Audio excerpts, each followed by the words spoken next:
તો સુરતમાં જે પ્રકારે 2 દિવસથી લગાતાર ભારે વરસાદી માહોલ છવાયો છે તેને કારણે ખાડીપૂરની પરિસ્થિતિ પ્રવર્તી રહી છે।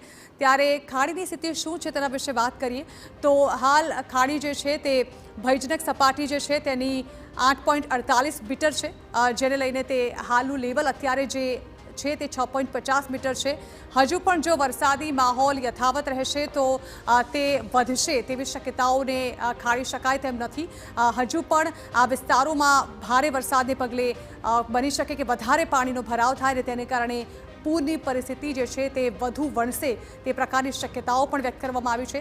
એક તરફ ચોક્કસ એવું કહી શકાય કે જ્યાં વરસાદી આફત વરસી રહી છે ત્યાં બીજી તરફ હવે વરસાદ ધીમો પડવાની રાહ લોકો જોઈ રહ્યા છે।